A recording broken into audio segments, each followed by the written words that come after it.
Comics Are Dope is still brought to you by the greatest shop in the land, Fight or Flight Comics, inside Triangle Town Center Mall in Raleigh, North Carolina. And all July long, they've got dollar comics all over the place. You can fill a short box for $100. So don't say I never gave you anything. I gave you great deals. Walk inside Triangle Town Center Mall, go through the food court, make a left, past Hollister, and there you will be in Fight or Flight Comics. Tell them BJ Kicks sent you to get some special treatment. And now, let's start the show. Well, guys, tonight we have a returning guest to the show. This guest actually holds the record for the longest conversation on the Comics Are Dope podcast. And I love it. We're going to add to that tonight. Also, may have the most controversial book on shelves right now. So please welcome back to the guest chair, Mr. Christopher Priest. How's it going? I'm good. How are you doing, Brandon? I'm doing well, man. Doing well. Yeah. You just have to shut me up. I apologize. I'm eating up all your bandwidth. Oh, no, it works for me. Last time around, we released it for a whole month. That's how we did it. Okay. But yeah, I mean, lots has happened since the last time we spoke. I think we spoke right before the Eisner nominations came out last year. And of course, you were nominated for Best Limited Series for Superman Lost. Yes, and Lost, yes. It's a good word for it, yes.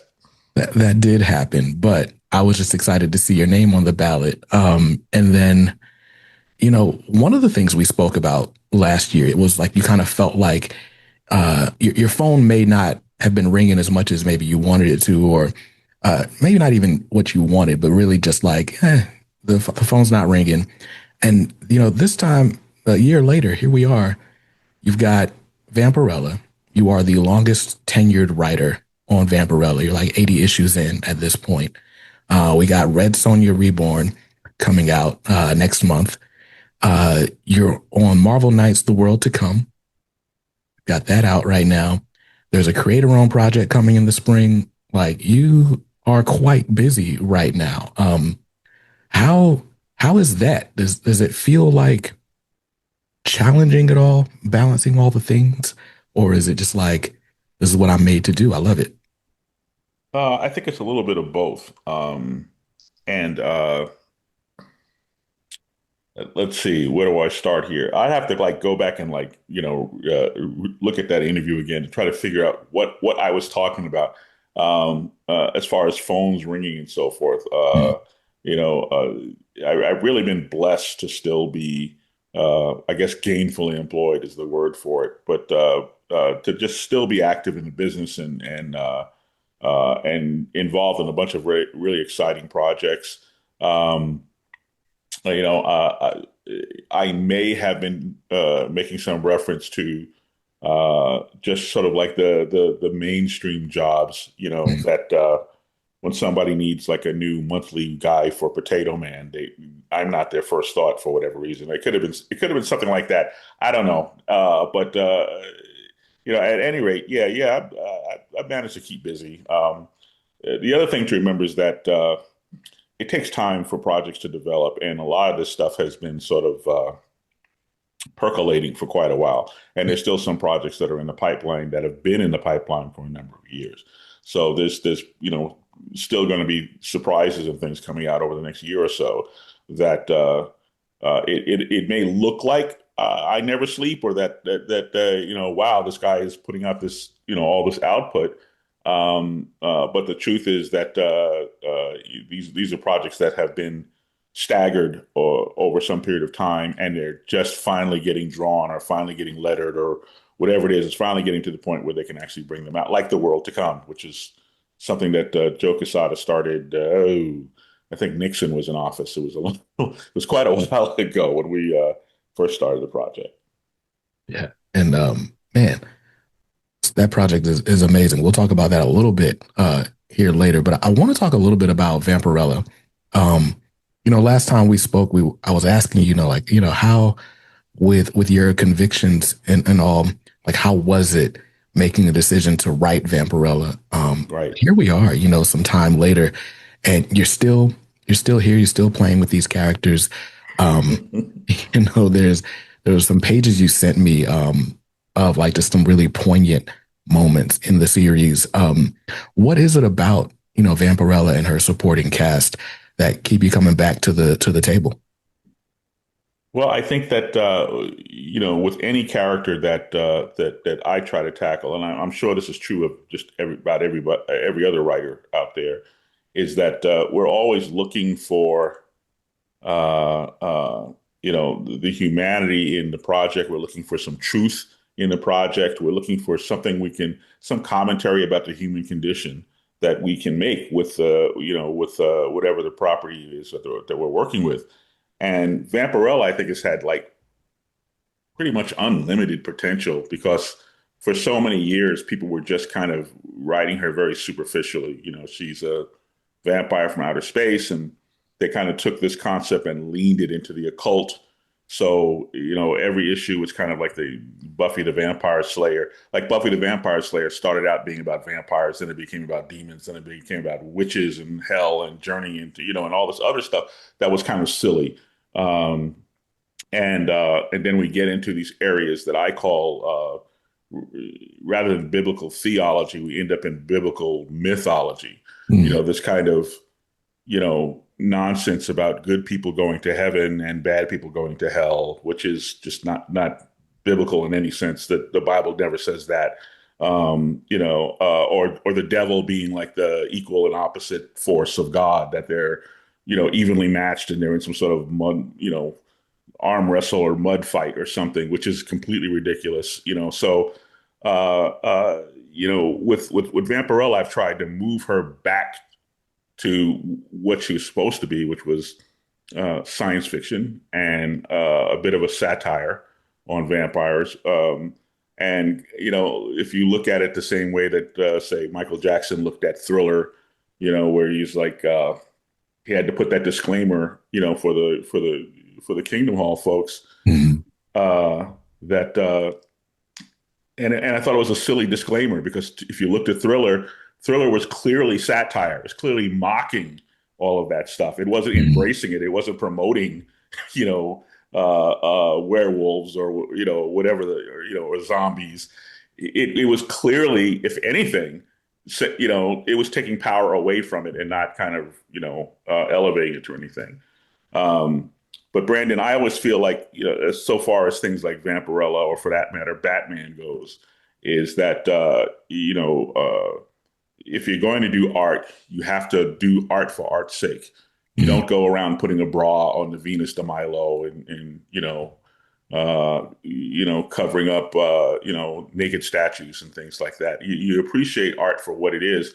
And then I personally want to write about the human condition or write about our human struggle and the world as it actually is, as opposed to me writing about a world that is more comfortable for Christian folks and Right. rounding the corners off of reality. Like when you listen to Christian music or when you read like Christian novels or something like that, and there's no cuss words in it and nobody ever does anything, that is, quote unquote sinful and so forth. Or at least they don't do that unless there's if they suffer some dire consequences or repent in chapter 12. It's kind of a decision to either to be this creative person and be in this creative industry or to not be. But if you are going to be in it, then you accept the fact that let me present the world and the people in it as they really are. And this is how they behave. And this is how they talk. This is how we all behave or how we all talk. And then let's find some truth in it. And with Vampirella, those of you who read the series,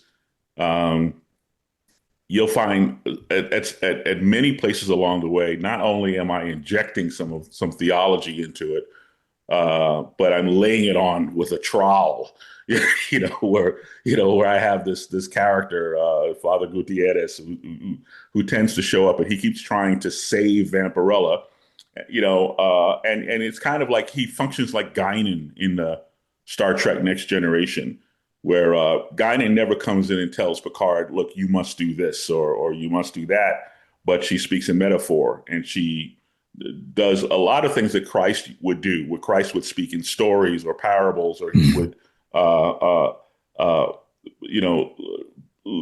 make a logistical argument or a syllogistic argument for the hearer to draw their own conclusion, and that's what good preaching is about, where we kind of we lay the foundation, we make the argument, we make our case to the congregation, and rather than just yell at the congregation or order them around, you if you've done your job right, you have opened the door for them to do some critical thinking and to arrive at a conclusion of their own, and hopefully they make the right one. So I don't know. That's a bunch of rambling to say, like, I love Vampirella. I think there's a lot of road left in the character. I'm surprised that Dynamite wants to keep me around, but grateful that they do, and we get a chance to do some really good work. And today I wanted to share just a couple of pages of that with you, to just show an example of the power that graphic arts or graphic visual storytelling has. There's no words on these pages that I sent to Brandon, but it's just a scene where Draculina, who is Vampirella's evil twin, Draculina has lost her powers, and she's now no longer a vampire of the. She's not a space vampire anymore. She's just a regular human. She has settled down in Kansas. The evil has been taken from her. She's living a very contented and happy life, and she's helping run this little country store in the middle of nowhere. And in these pages that I shared with Brandon, she looks out a window and she spots this guy standing in a field about 100 yards away. And even at 100 yards, she immediately recognizes that this guy is, she is Vampirella's infant son, now grown to adulthood. And the story we're in the middle of right now is kind of a future shock story where, Vampirella is having these postpartum issues and she doesn't know what to do with, she has a baby. She doesn't know what to do with the baby. She's never bonded with the baby. The baby's driving her crazy. And as a result, these terrible things are happening to the world because of Vampirella. And so at some point in the future, her infant son, who is now an adult, has traveled back through time to try to help his mother, to try to help Vampirella. So he has arrived here in Kansas to see Draculina. And Draculina had been, when he was born, Draculina stole him from Vampirella. So really, the baby bonded with Draculina and not with his mother, with Vampirella. Mm-hmm. So this is a scene where Draculina looks out on the field, sees this guy, instantly knows, just instinct, a mother's instinct. She looks at him and she doesn't know how, she doesn't know why, but she takes one look and realizes that is the baby that was taken away from me. This was the child that I bonded with. So there's this tender moment where this character who is usually just hell on wheels, just this ultimate shrew, just melts, and they have this sort of tender reunion. And the way my artist Eragon Gunduz, the way he drew it, I can, when a writer, when a comic writer writes a story, he's not really telling the story to the reader. He's telling the story to the artist, and he's hoping, fingers crossed, that the artist is the one who tells the story to the reader. So I'm hoping and praying that the artist is going to actually communicate, what I'm trying to convey in the script. But I'm talking to the artist, and the artist is talking to you.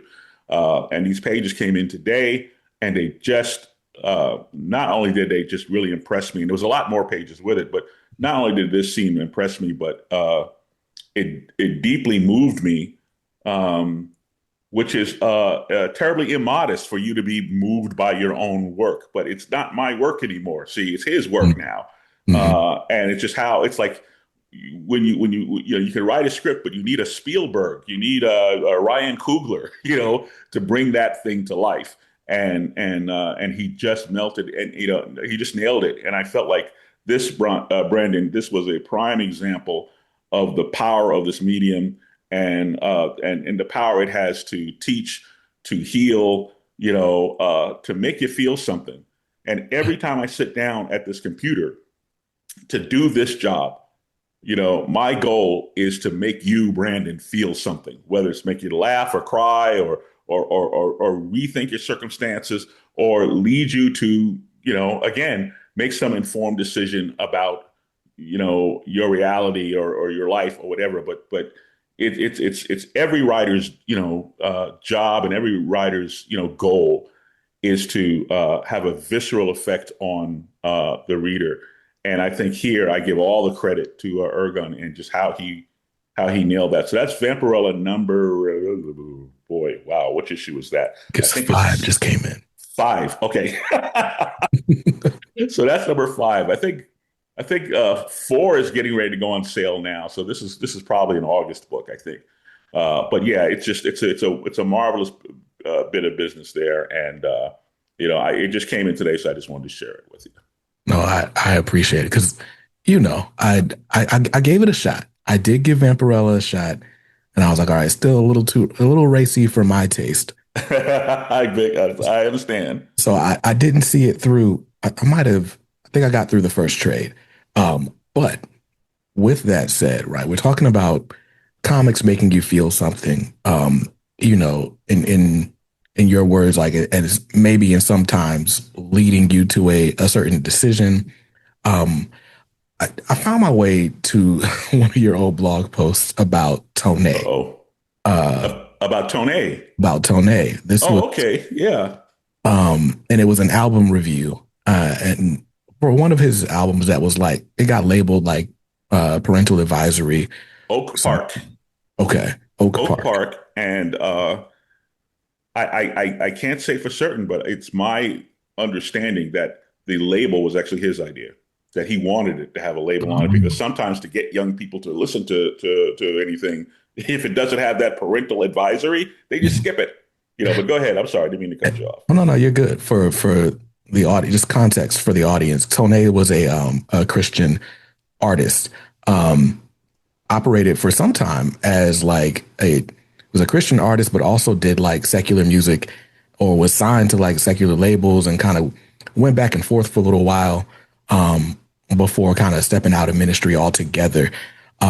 But there was a point where you go to like a Christian bookstore and it was like Tone was that guy that looked like all the rappers that like you weren't allowed to listen to. And so I was like, okay, cool, I'll grab that one.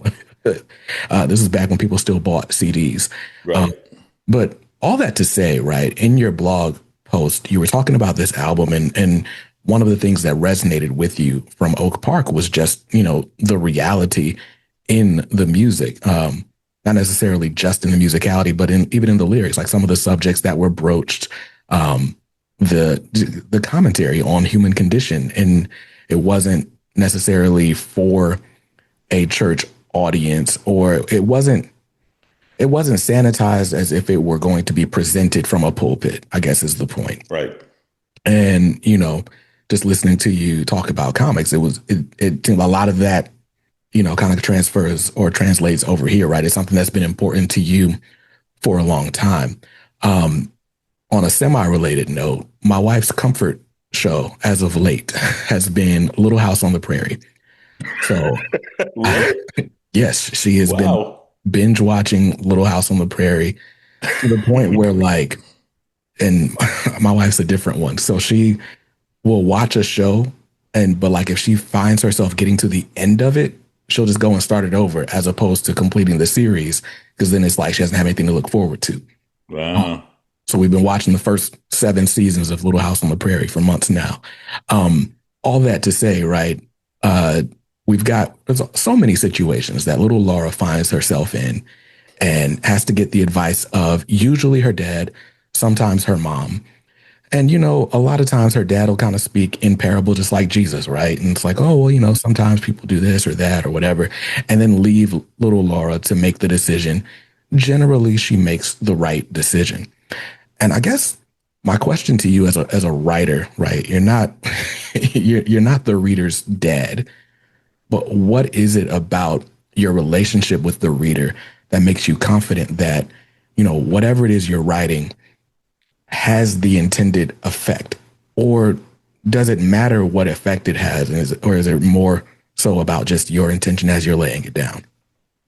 Well, I think that there's a multi-part answer to this question, but I think that fundamentally, it's not my relationship to the reader. I've been the reader. I am the reader.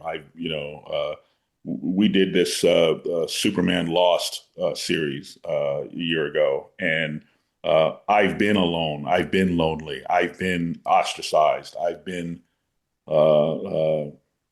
in a sense homeless, not homeless like sleeping in an alley or something, but but homeless in the sense of lack of community, or being shunned by the community or whatever. So a lot of the notes, the grace notes that happened in Superman Lost, they're me. They were me, and I just kind of like, okay, this is the part that kind of transfer onto it. I've been afraid a lot, particularly growing up. I've never felt safe. When I was a kid, I always used to pray for Superman to come, and Superman or the Lone Ranger or some white guy on a white horse with a white hat, that would kick down the door and come and save me, and no one ever did. Um, so skidding back to Tone, with Oak Park, there was two versions of Oak Park. There was the one that he released. I believe he released it through his own label, and then there was a sanitized version that followed it. That was I think the first one was a double album, the second one was a single album, and it was kind of like the more controversial stuff was kind of toned down. Pardon the pun. And I think that was kind of, and again, I don't know him. I don't want to speak for him, but the sense I had was that this was the beginning of the end of his relationship with the Christian label, because he felt like he had to compromise too much.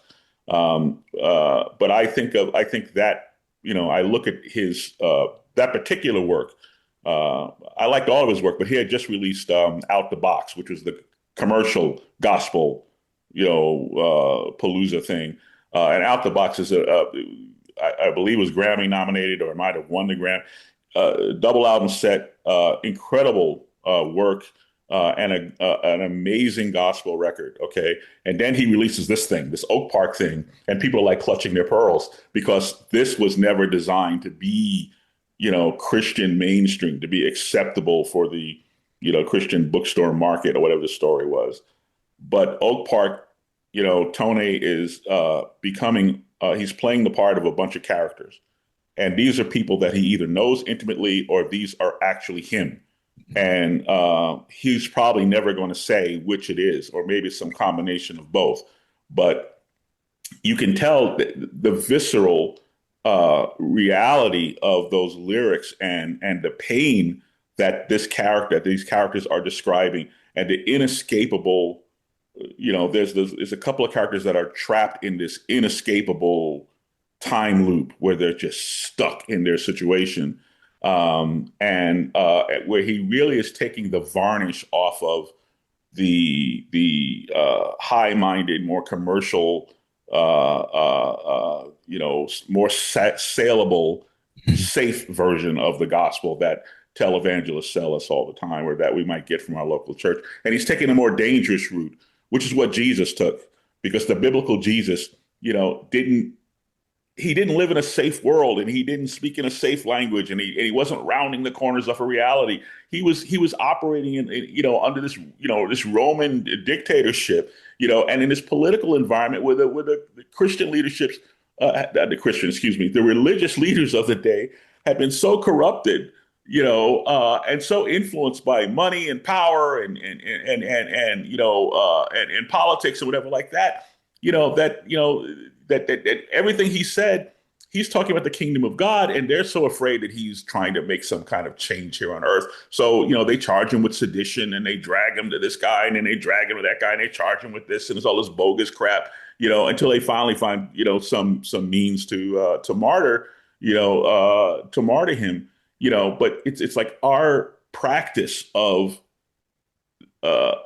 Christianity bears so little resemblance to the biblical Jesus, to what we read about in the Gospels, and not to put Tone on some sort of pedestal, but I thought Tone, for all his faults, or for all the dangerous, language or sexual mores or whatever your hangups are with this guy Tone, I felt like he was more honest than so much of what we see, and I compare him to like the first time I heard America's Most Wanted by Ice Cube. Now I skipped on NWA because NWA was a little too raw for me, and I don't know how I ended up with Ice Cube, but I remember listening to this Ice Cube record for the first time, Brandon, and I'm up in my room listening to this thing, and I listened to the whole thing, and I get to the end of the thing, and it's like Hank Shockley and and those other guys that are working on the record, so it's got a Yeah. lot of Public Enemy. yeah, a lot of public, Mhm. you know, Yeah. and it's people like banging on pipes and like, hey, this sounds good, bang, bang, bang, and they got all these like, illegal samples and stuff Mhm. that you couldn't do today, But I got finished listening to this thing, and I'm a teenager whenever this thing came out, and I finished listening to this thing, and I'm up in my room, and I just go, oh, and I go, oh my God, because I go, I don't know this Ice Cube guy. I don't know where he came from. I don't know what his life is about, but I don't think he's making this stuff up. Mhm. That was my first thought was like, he's either reporting something he has seen, reporting something he has experienced himself, reporting something he has done, but when he's like, how many ninjas got to pay, went to the shelf and dusted off my AK, and I'm going, whoa, I just get the feeling that this guy, and then you got a guy like Snoop Dogg, and Snoop Dogg's another guy that just this, he's become this sort of cuddly icon, acceptable in all time zones. And everybody likes Snoop Dogg, but like, don't sleep on Snoop Dogg. Snoop Dogg he's the real thing, Brandon, is what I'm trying to make. Right. It's like, no, he's actually a gangster, he's a nice gangster, but just don't fall for it. These people, they have a lived experience that fuels their art, that where it all comes from, Yeah. and there's a genuineness to it, and that genuineness and that's Tone, and to me that's Jesus. Mhm. I don't know if I'm that genuine or that transparent, but I'd like to think that that's something of who I am is obviously at work in everything that I do. But yeah, that's kind of what I was getting at in the essay about him and about how interesting this guy was, and how he kind of I think ultimately how brave he was, Mhm. because he knew that there was going to be a price to pay for the path that he decided to walk, and he chose to walk in anyway. And now I believe he's operating as B. Slade, and Mhm. he's just sort of beyond definition, and whether he's commercial or gospel or whatever the story is. And I think, Brandon, I think that's a good place to be creatively. I think that's like, you know, uh, for me to be defined as a Christian writer means that there's all these people I can no longer speak to. Mhm. Um, and I think I must have told you that I have a novel. It's called Zion. It's on Kindle, that my agent was shopping around, and the the commercial book publishers said it's too Christian for us. It just has too much Christian stuff in it. Mhm. And then the Christian publishers said it's too secular for us. So it's like, wow, it just operates in this no man's land, But I Mhm. feel like it's the more honest you are about these types of issues, the more trouble you have making a living at it. Yeah. Yeah. Um, that's true. It's interesting. There's a lot of like Christian rappers now. Like Christian rap is more popular than it has been. And every few months or so, there's somebody that does a song with like a secular person or something, and it blows up, and then it goes up. Glorilla, didn't she just win like the She just BET won award or the something? yeah for like the best gospel song, which is And they're criticizing BET for that, but I don't know who Glorilla is. I'm sure she's a lovely person. I have not heard the song. I don't know so I can't really weigh in pros or cons.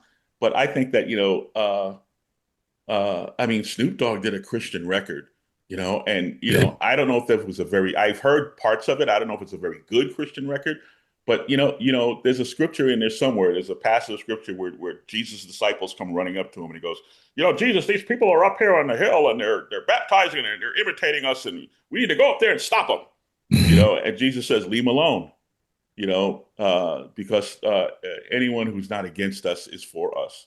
Mhm. So I applaud Glorilla, And then Kirk Franklin did this remake of the Jacksons' "Can You Feel It," which was wonderful, I thought. Mm. And there's all kinds of stuff out there like that. And again, the Christian rappers.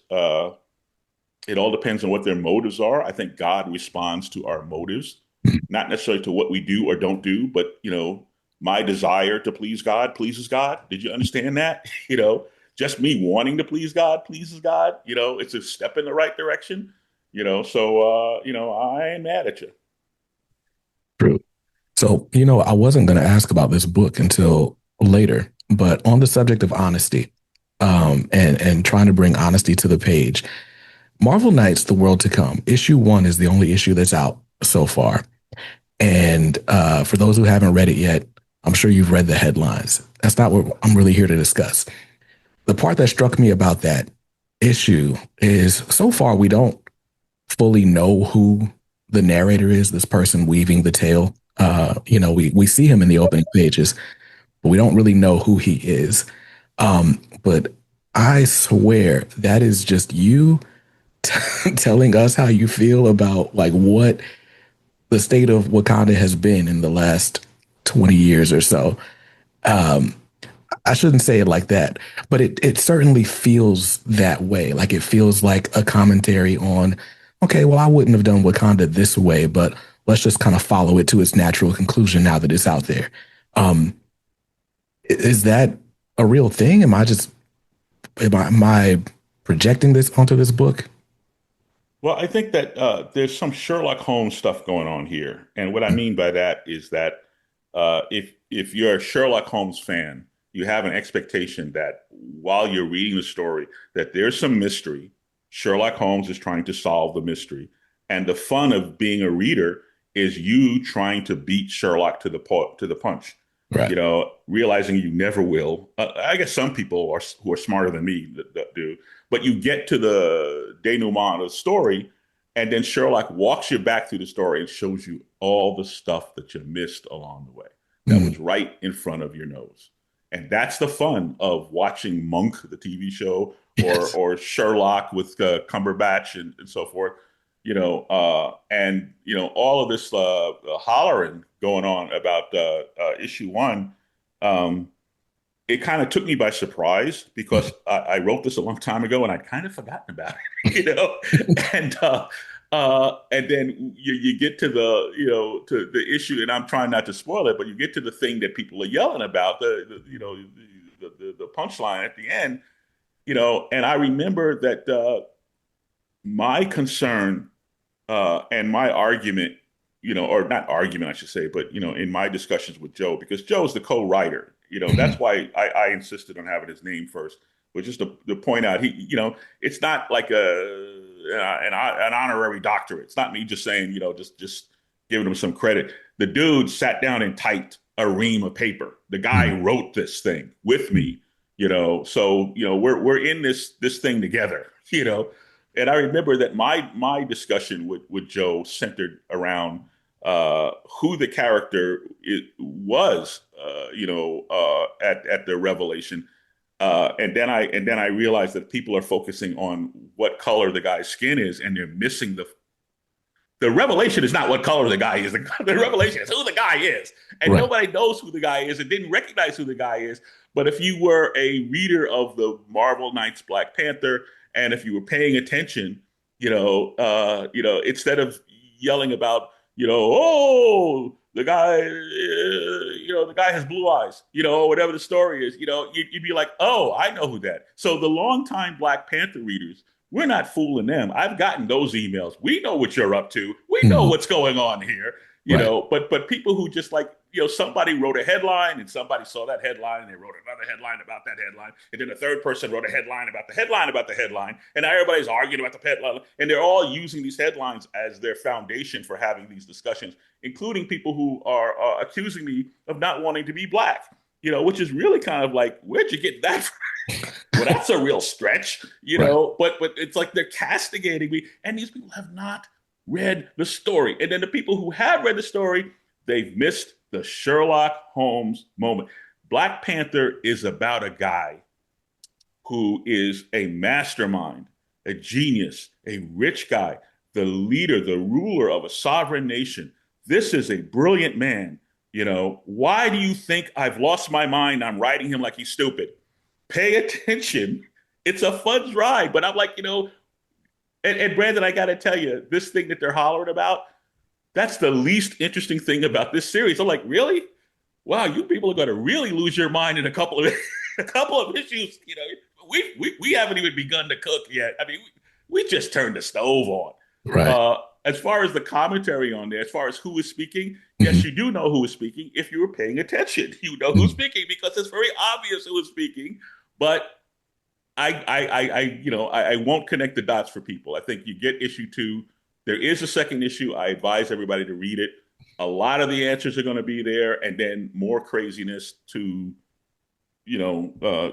accuse me of or so forth. But it's a really great series.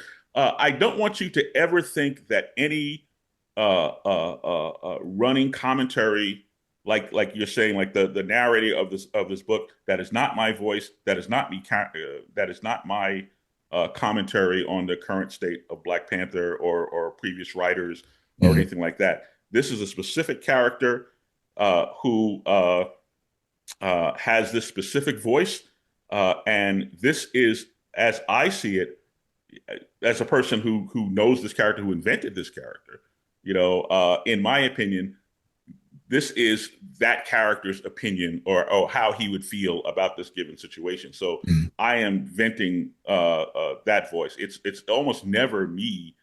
And like what I wrote, the U.S. Agent, and there's a character in U.S. Agent who is borrowed or inspired by, I should say, he's inspired by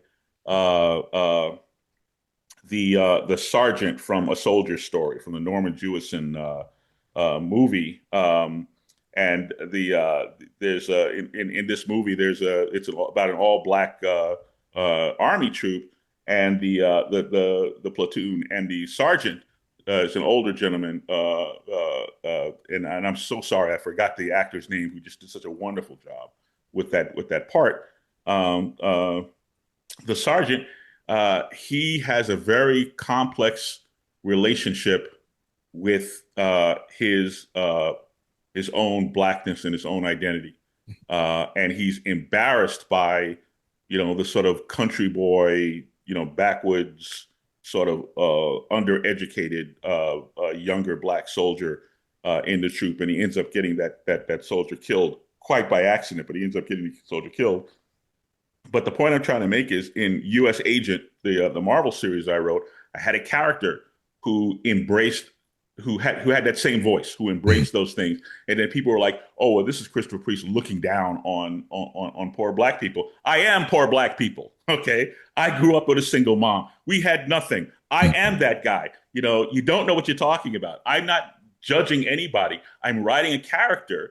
This is the character's perspective on these things, and you'll see this again and again. You'll see this on upcoming, projects that are coming in, where you'll see some running commentary and some point of view from different characters, and some of them are racist, and some of them are liberals, and some of them are leaning one way or another. But it's the character who's speaking, and for me to be an honest broker as a writer, I have to climb into this guy's skin.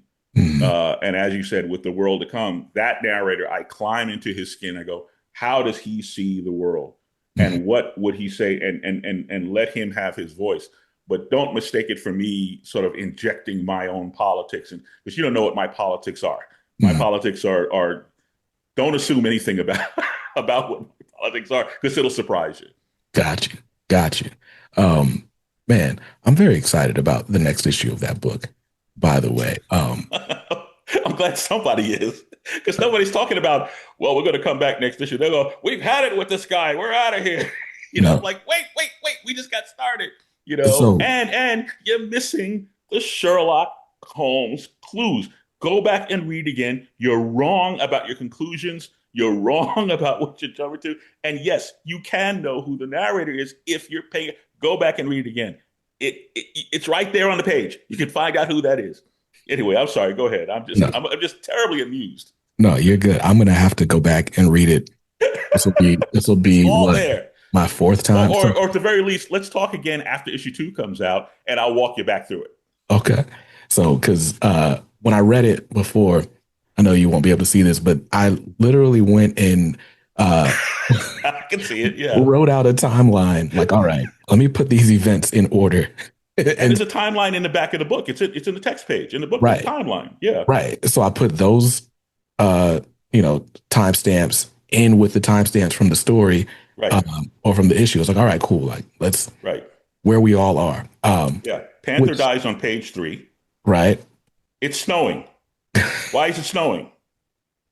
Sherlock Holmes, dude. Sherlock right, Holmes. We'll talk and again after issue 2 comes out. But you have to ask yourself, no one's asked me, why is it snowing? They just go, "Ah!" you know. right. That's There's a lot of clues there. There's a lot of clues there. there's a lot. There's a lot. I mean, first of all, I don't think I've ever read a comic and then like went to find a note card and be like, wait, what just happened? Let's write this all out and make sense of things. I'm glad you did. And I mean, that's That's part of a the high fun. compliment. Yes, thank you. Um, but yeah, so I'm excited about that. Now again, you've got a lot of irons in the fire, so to speak, because the reason we're actually here to speak is for Red Sonja Reborn, which is coming hopefully still next month. I know it's got a new distributor and all that, so they might push it down a little bit. But Sonja Reborn, it's going to be, of course, you are writing this. The art is by Alessandro Miracolo. Hopefully, I'm saying his name correctly. Yeah, me too.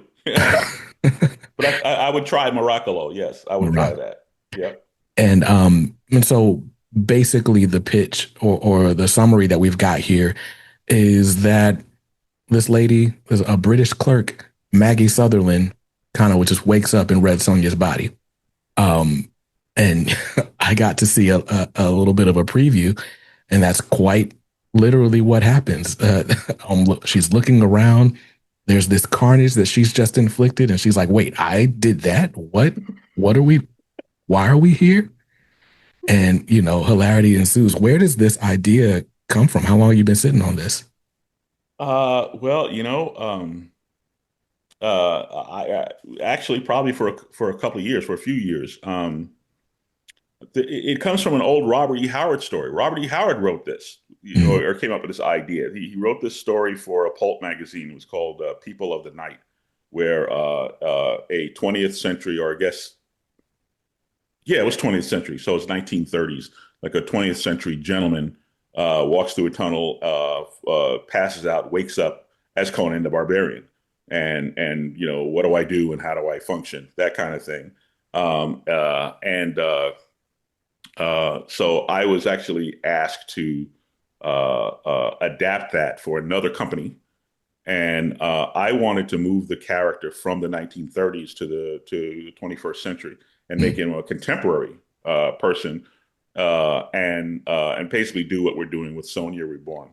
And The publisher didn't like that, and he's like, "Thanks, but no thanks." So they passed on it, and back in the drawer it went. And I wasn't thinking anything about it until Dynamite approached me to do Red Sonja, and I'm doing a lot, and I'm an old guy, and I'm doing a lot. And I'm like, well, but when I gave it some thought, I said, well, what if we adapted that idea mm. for the Sonja Reborn, for the Red Sonja character? What might that be like? And the more I thought about it, so what I did is I did a pilot, which I don't usually do. I don't like to write on spec because I don't have time to do it, and I usually don't need to do it. Mm. There's enough of my work out there for people to either say, well, we're going to hire this nut or we don't. But in this particular case, I just went in and rewrote this story for Red Sonja, and we circulated it up at the office and to the rights holder, and they decided they wanted to take a shot with it. So this is as annoying as much as I am annoying Black Panther people. I am now about to annoy Red Sonja people. So you know, it's it's yeah, it's a hoot. What it is. It's a practical deconstruction, not just of Red Sonja, but of the whole barbarian genre. Mm. because usually you read a barbarian comic, a Conan comic, or whatever, Cull the Slayer, or whatever the story is, Cull the Conqueror. And it's like, they jump on a horse and they go and they pull out their swords and they start hacking away at people and all that stuff. Yeah. But, we never really stop and ask the question, where do you get a sword? Mm. Where exactly do you get a sword? How do you eat, in the Hyborian age? Well, you're going to have to go and kill something and skin it, which is going to just horrify this lady, this English lady that we've thrown into the briar patch. You know, how do you go to the bathroom? She's looking for the ladies' room in the castle, right? She's like, which way to the ladies' room? There's a scene where she gets snatched by the big scaly monster and dragged through the woods, and she's screaming her heads off. She's terrified, as I would be. I would be terrified like her. And she's being dragged through the woods, and her squire starts running behind her, going, "Stop that! Stop that! Stop that!" So finally, she pulls out her sword. She throws it at the monster. The monster lets her go. The squire catches up to her, and she's just screaming her head off. And the squire gets up to her, and she goes, "Will you stop making that noise?" And Sonja's like, "What are you talking about? I just got dragged, half a mile by this big scaly monster." And the kid goes, "Yeah, I understand that, but if you keep screaming, your men may hear you screaming. Mm. And if they hear you screaming, they're going to lose confidence in your leadership, and they probably will kill you." Right. Because that's the reality of living in this environment. And I asked myself, how could in reality, how could a 5'8", 125-pound woman, survive in a world full of wizards and giant monsters and huge burly barbarians who don't treat women particularly well? How does she survive in a practical sense? And I don't want to just have this illusion, this given, and that happens too often, and that people are kind of campaigning against the trope of the strong female character, Mm-hmm. who's just the best at everything she does, and she jumps in a spaceship and she flies the spaceship without any training at all, and she's doing these crazy maneuvers, and she just instantly knows how to hold this lightsaber, and and all this other stuff, which is ridiculous. Mm.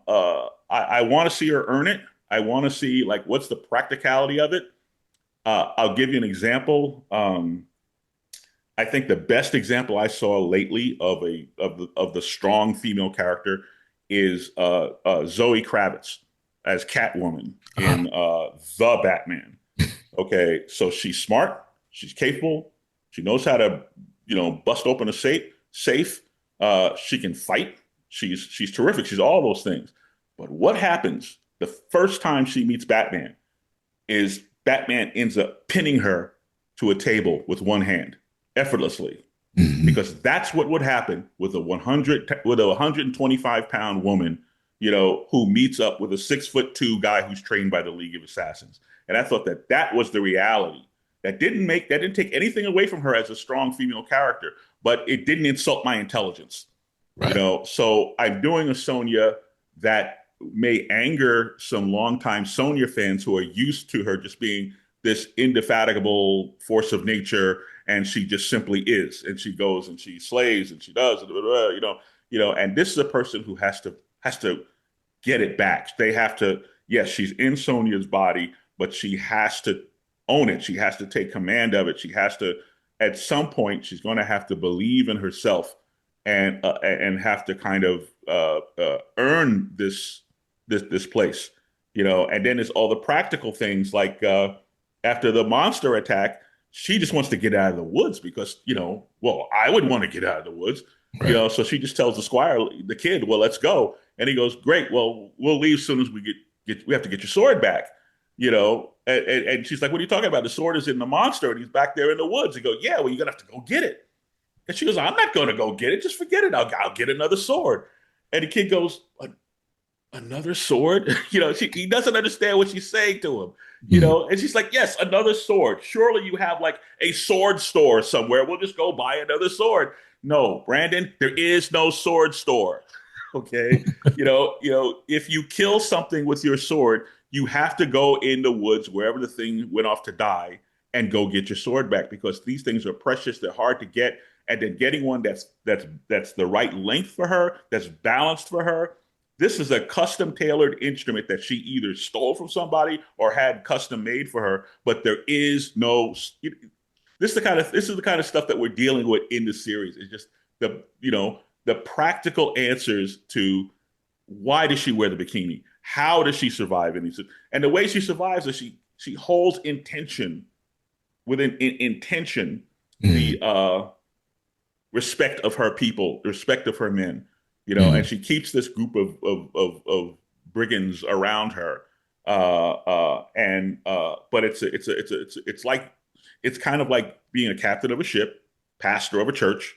You have to lead with confidence. You can't let people see your insecurities because Right. once they do, then they kind of there's cracks in the armor, and they kind of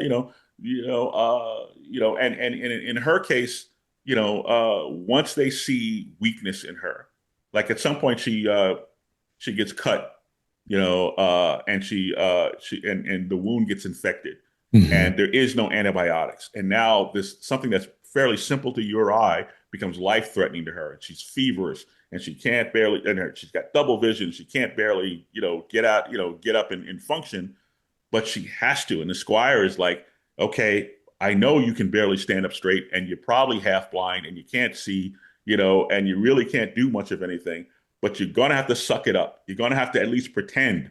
And, so it's kind of like a Weekend with Bernie's, whatever that was, where they're shuffling around the corpse, where the kid is holding her up, Hmm. where the guys can't see, but she has to put on the front of being in command, in charge, and that and even though she's like pretty much on the verge of collapsing, but the reality is, if they see weakness in her, it's over. Mm. And this is the kind of stories that we're telling with Sonja Reborn, and like I said, longtime Sonja fans who just want me to serve up the meal of bloodletting and adventure. We will get to that. We are building to that. I promise you, we'll get there, but it won't be instant. And then by the time we get there, it's my hope that she will have earned it, and that Mm. will go, all right, now it's credible that she can do these things, and that she is taking ownership of this role, of this life. That sounds awesome. Interestingly enough, it sounds like Black woman making her way in corporate America. That's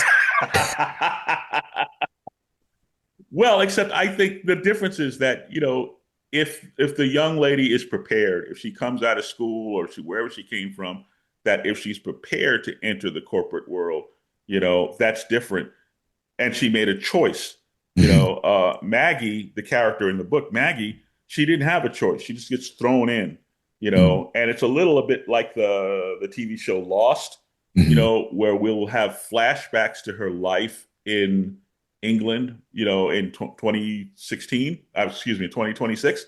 We will have flashbacks to her life before she got sucked into all this stuff. And we may end up, if the book survives, if the book finds an audience, we may, much like the show Lost, eventually have flash forwards Mhm. to where she is returned to that life, and she misses desperately being in the Hyborian age, because at first the Hyborian age is just a horror, and a nightmare for her. But at some point, you become acclimated. Maybe it's Stockholm syndrome. I don't know, but you become acclimated to your surroundings, to your environment.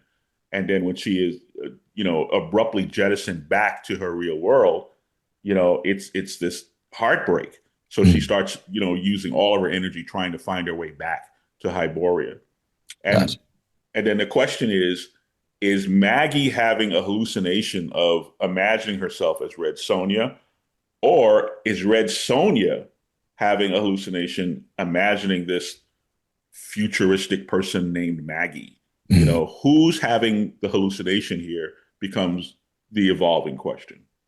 Interesting. So this is not conceived as a limited series. This is like a story that's here until they tell you to stop. Well, I'll put it to you this way. These days in comics, I don't know that anybody conceives anything as an ongoing series. I think we hope that we find an audience for the book. I think this thing has legs to it. Mhm. Um, I do think that there will be a kind of adjustment period between uh, people who are expecting a traditional sword and sorcery comic and people who may have never read a sword and sorcery comic before, who are probably going to be more open to this because they don't have those expectations. Right. They don't have those prejudices. They don't know who Tathamon is. They just go, all right, what you got? And Mhm. on page 5, she gets pulled over by these obnoxious New York cops who are treating her bad while she's driving this nosebleed expensive car, and then she's running through the subway, chasing after somebody, and next thing you know, she's in Hyboria. And I think that people who have never read a sword and sorcery comic, this is kind of a good primer because this will, as Maggie learns how to be Red Sonja, we will teach you this is Gunderland and this is the Pictish wilderness and this is Aquilonia, and Aquilonia has had a rivalry with Cimmeria, and Cimmeria is the hill country, and the Hyperboreans, they're real tall, skinny people, and they live way over there somewhere. And she's from Hikernia, which is kind of like Russia. It's way out east somewhere. And basically you don't have to know anything about this world because Maggie knows nothing about this world. And Mhm. as she learns, we will kind of, she becomes your ride along character that kind of guides you through all of this. And where do you get a sword? How do you go to the bathroom? That kind of stuff. I will say that part appeals to me as someone who has not read much sword and sorcery. I've dabbled in Conan here and there, but overall, it's not really something that really grabbed me. But this, Well, let me put it to you this way. mm, If I threw you into this bag, if you're the character and you wake up in Hyboria, the reality hits you at some point that not only will you have to kill, and I don't know that you've ever had, ever have, and now's not a time to admit it. Not only will you have to kill Brandon, but you'll have to kill every day of your life mm, just to survive this environment. So these are the kind of hurdles that Maggie has to confront, And it's funny, it's poignant. There's a lot of emotional, consequences here, and but at the same time, I think the trope is, well, here's somebody that was a low level political assistant, um, who really has doesn't even come alive until she finds herself in this wacky environment, and and it's like her heart starts beating for the first time because every minute of the day there's somebody out to kill her, mm. and so it's like a person who kind of finds themselves, uh, and although she assumes she's hallucinating, in many ways, Brandon, this is a woman who is just waking up. Mm. That sounds exciting. It's Yeah. fun. Yeah. And so, like I said, currently, Sonya Reborn is slated to issue number one, slated to arrive in comic shops on August the 6th. Hmm. So go pre-order that. Uh, I don't know. I'll find the lunar code and put it in the show notes for this episode so that you can call your shop and ask for it because that sounds fun. There's also a lot of great covers, which I guess you guys knew since it's a Dynamite release. If I got a spring for one, I think I like this Greg Land variant with the dinosaur and Sonya coming out of a taxi. I like that. Yes. I don't have it right in front of me, but I think I know the one you're talking about. Yeah. I'm glad you saw the taxi. I thought, well, taxi's a little hard to see, but okay. Yeah. But yeah, there'll be little bits of business like, she's, running for her life or whatever, and runs into these picks. Picks are kind of an equivalent to the American Native Americans, and she runs into a band of these guys, and one of them has got a cell phone, and she wants that cell phone. He thinks it's a firebox, and she manages to get the cell phone, and she doesn't know the code to get into the cell phone, but Mm, she taps on the thing because he didn't know what to do with it. She taps on the thing and it lights up, and they all skitter back and they go, "Oh, she's a witch," you know. And well, that's speaking in Pictish language. And she turns right. to a squire and she goes, "What are they saying?" "They think you're a witch." they think I'm a witch. And he goes, yes, we should be running now. Now's a good time to run. It's a fun series. It's a fun series. I hope people, I hope people check it out. No, it looks fun. Like I said, perks of the job. I got to see a few pages, and it does look very fun. Now, I'd be remiss if I didn't ask. Right now, this has kind of been a recurring theme of this show. Right, the world to come's got you getting canceled by Black Panther fans. Sonja Reborn's going to get you canceled by some by Red Sonja fans. Yeah, and I really hope something more comes from the short story that we got in that Marvel 85th anniversary special. It was a Spider-Man story, and it was just very quick. Just Peter running. There was a car crash. It's a vague memory at this point. Yeah, but when I saw it, I was like, this has to be a piece of something else. Like there's no way. It's like, all right, Priest, come write 3 pages of Spider-Man. So, well, it was 10 pages. It was the entire crew from Superman Lost. Right. Because we had finished that. We got nominated for the Eisner, and we got crickets from DC, and nobody was talking to us. And then Marvel called up and said, hey, you guys want to do Spider-Man? And we were like, yeah, okay, we'll go do Spider-Man. So it's the whole team. We go over there and we do the Spider-Man story. It's a one-off Spider-Man story. And it's pretty much by the numbers. It's like, it's Peter being Peter, and it's the guy, and he's driving a Spider-Mobile, and that kind of thing. And it's him momentarily forgetting that with great power comes great responsibility, and there's a cameo from Ben Grimm, who I haven't had a chance to write in ever. I don't know if I've ever written Ben Grimm before, but he shows up for a couple of panels. It was great fun, and I'm so grateful to Tom Brevoort to let Carlo and I, play with the toys for a while. That was a lot of fun. That was, man. I hope we see more of Priest playing with toys. Which we got the chance. Like I said, Sonja Reborn out August 6th. Vampirella is still ongoing. It recently rebooted. I think we're up to issue 3 in shops right now. So you can go out and get caught up on that. Marvel Knights, The World to Come, taking the world by storm. That's out.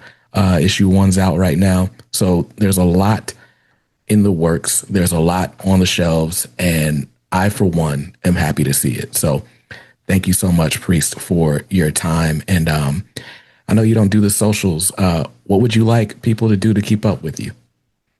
Oh, man. I don't know that. I wouldn't know what to tell you. I have a website, but I haven't had a chance to update it. And I think the latest thing on there is Deathstroke 2017. But if you want to dive into nostalgia, there's ChristopherPriest.com. But beyond that, I wouldn't know what to tell you. There's an Instagram thing, something with my name on it. It's not me. I don't know how to use Instagram. I barely know what Instagram is. So that's not me, but someone is pretending to be me. So go talk to that guy, but yeah, that's pretty much about it. I'm around. I'm out here all the time, and it's not hard to find. Nice. Well, I will leave Priest's not Instagram in the description just so you guys can have fun with that. And with all of that said, you guys, thank you for listening. Thanks for watching. Make sure you go out and grab these books, and stay safe, stay awesome, and read something dope today. Peace. Comics are dope.